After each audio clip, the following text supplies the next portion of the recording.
Smack the way out.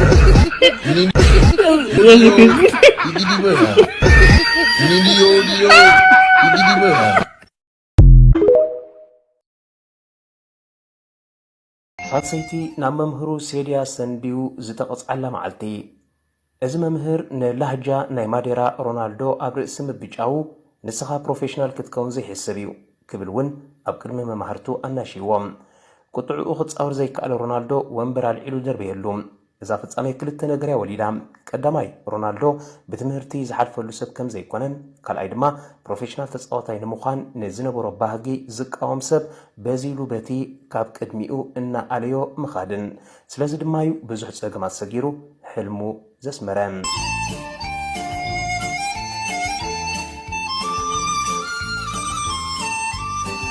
ራብዒንቲ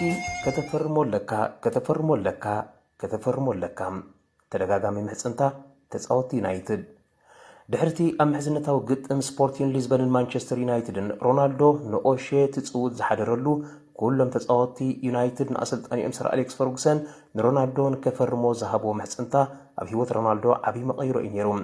እዚ ብ6 ናሓሰ 2003 ሮናልዶ ወዲ 18 ዓመት ኣብ ዝነበረሉ እዩ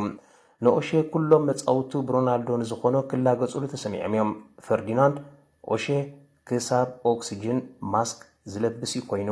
ክብሎን ከሎ ሮይኪን ድማ ድሕሪ ፀወታ ኦሼ ናብ ሓኪም ክኸይድ ነይርዎ ክብል ሮናልዶ ዝሓደገሉ ከም ዘይነበሮ ገሊጹ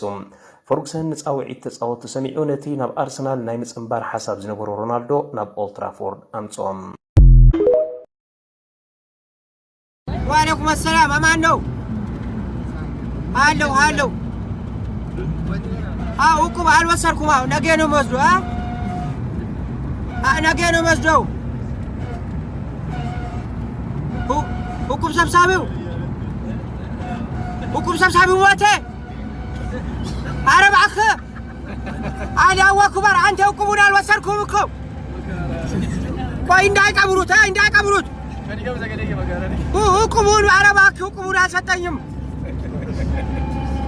ከወሰድኩ በኋላ አውቆ ነው አልሞተም አውቆ ነው ሁኩሙን ልትሰኝ ነው ፍቅሬ ተመለሽ ወደ ሌላ ቦታ አትጅብኝ ብዬ ነው ምነግራትና ይህን ሁሉ ነገር ብዙ ነገሮችን አሳልፈናል ብዙ ህይወቶችን